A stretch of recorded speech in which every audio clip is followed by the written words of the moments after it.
Fala galera, beleza? Eu sou o Peter, sejam muito bem-vindos ao canal e bora para a aula de hoje.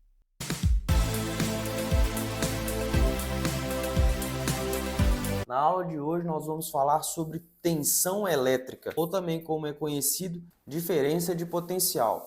Para iniciar o nosso assunto sobre tensão elétrica, é muito importante a gente relembrar sobre a estrutura do átomo.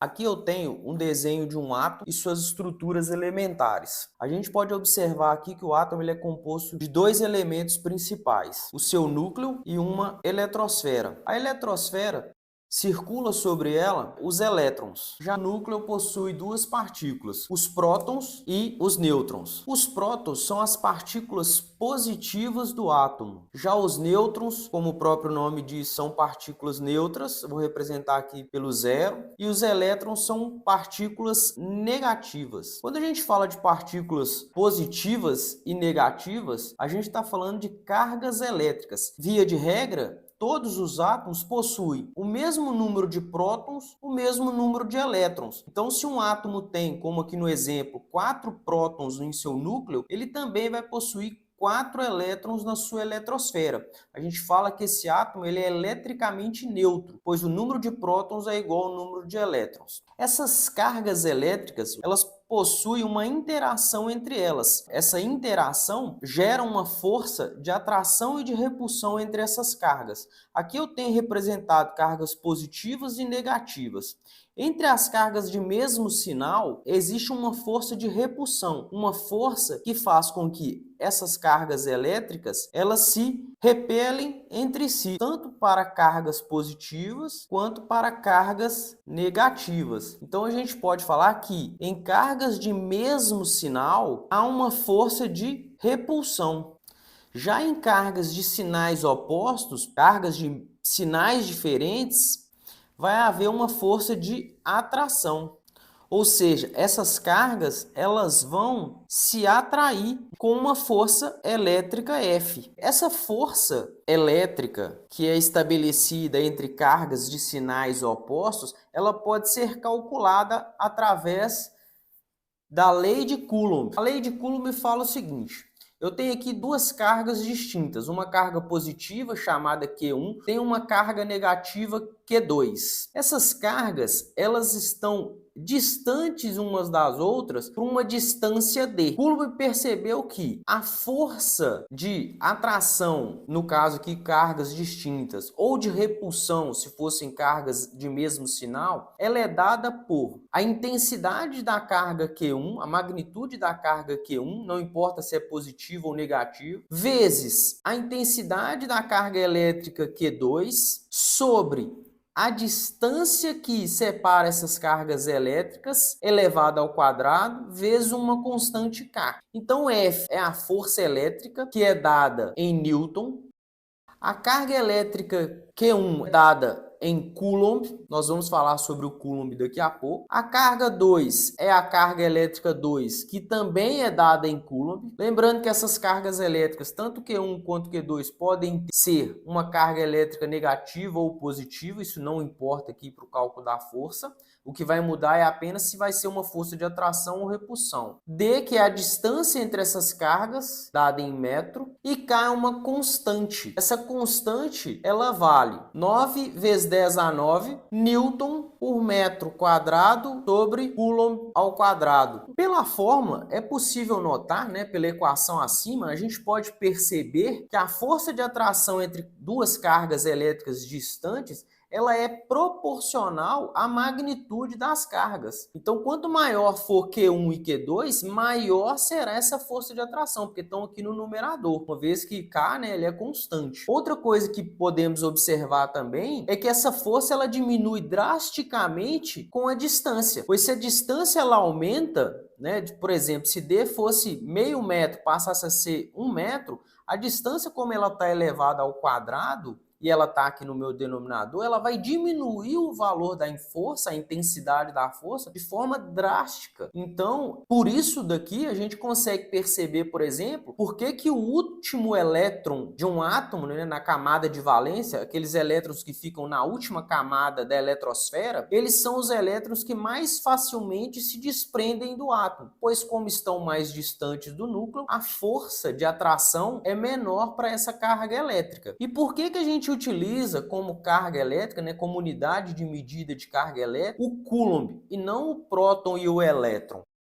Para isso, a gente precisa fazer uma avaliação seguinte. É irrelevante falar da força elétrica gerada pela atração ou repulsão provocada pela carga de um elétron apenas. Portanto, definiu-se a unidade de carga elétrica como sendo um pacote de elétrons. Um Coulomb, ou um Coulomb, ele equivale a 6,242 vezes 10 a 18 elétrons, que é um número extremamente grande de elétrons. Como a força gerada por apenas um elétron, ela é muito pequena, para que se pudesse fazer o estudo dessa interação, dessa força, para que ela pudesse ser relevante, adotou-se então um pacote de elétrons como sendo um Coulomb. Então, toda vez que eu calculo a força de um Coulomb, 2 Coulomb ou 3 coulombs de elétron, eu estou falando sobre uma quantidade enorme de elétrons. Mas, caso eu queira saber qual que é o valor da carga elétrica de apenas um elétron, né, a carga negativa associada a um único elétron, eu posso fazer que a carga de um elétron ela é 1 sobre a quantidade de carga elétrica presente em um Coulomb. Eu vou ter que a carga elétrica de um elétron apenas, ela vai ser igual a 1,602 vezes 10 a menos 19 Coulomb, ou seja, um número extremamente pequeno. Portanto, né, e é por isso que a gente adota como unidade de medida de carga elétrica o Coulomb. Como foi dito no início da aula,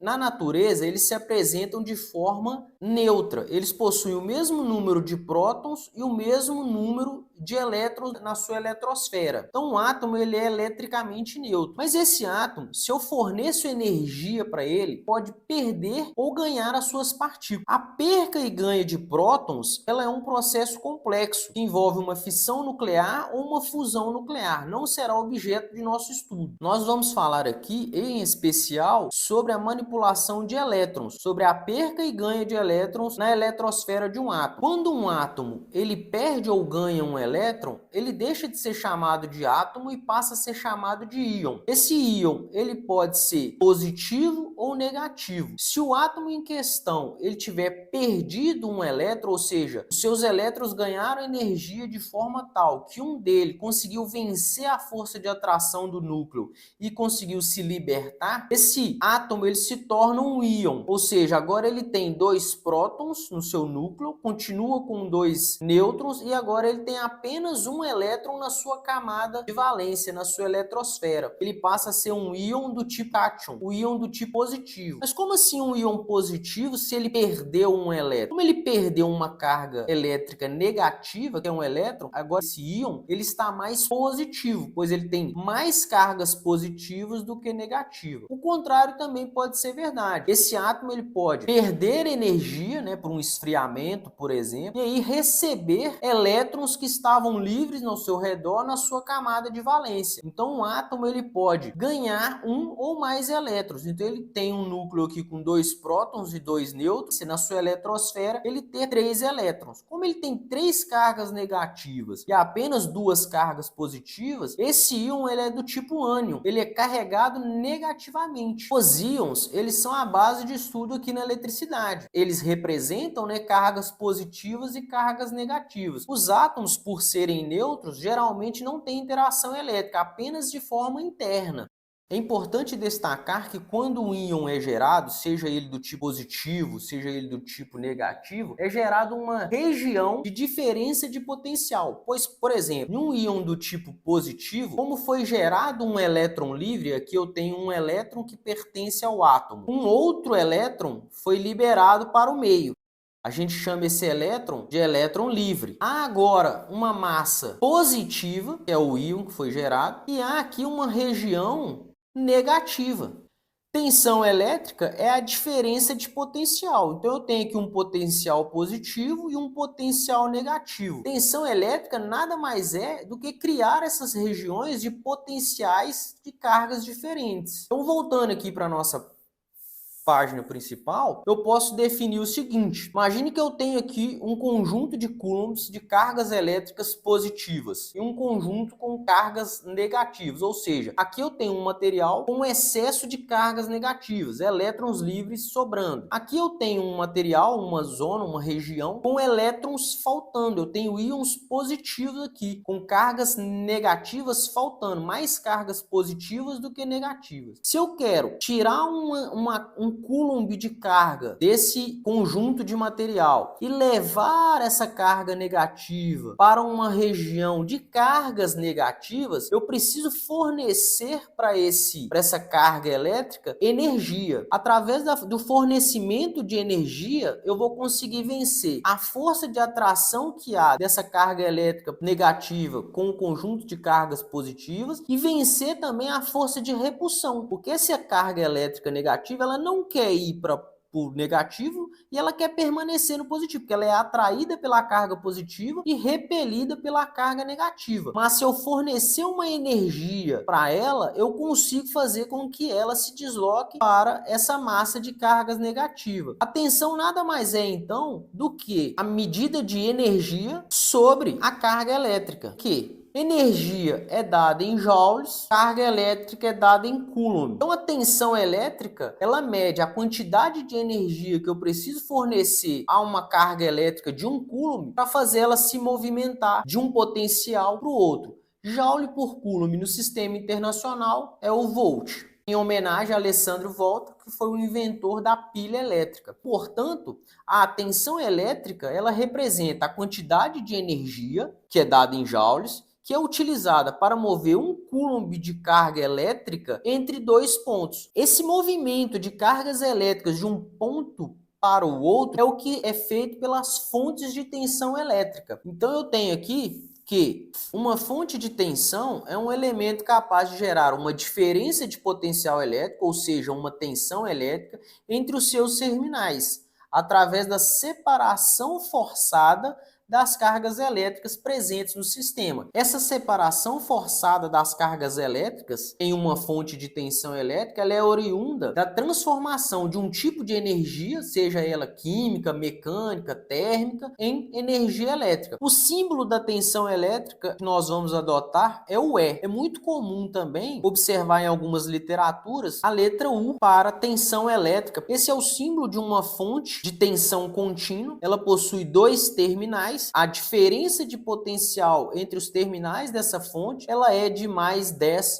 volts. Quais são as fontes de tensão conhecidas? Eu tenho fontes de tensão contínua, aí eu trago aqui como exemplo uma pilha, uma bateria automotiva, utilizada em motos, em carros, caminhões. Outras fontes de energia são a hidrelétrica, que transforma energia potencial gravitacional em energia cinética e, por vezes, energia cinética em energia elétrica. Tenho também as usinas termoelétricas, que transformam energia térmica em energia elétrica. Essa energia térmica ela é gerada através da queima de um combustível.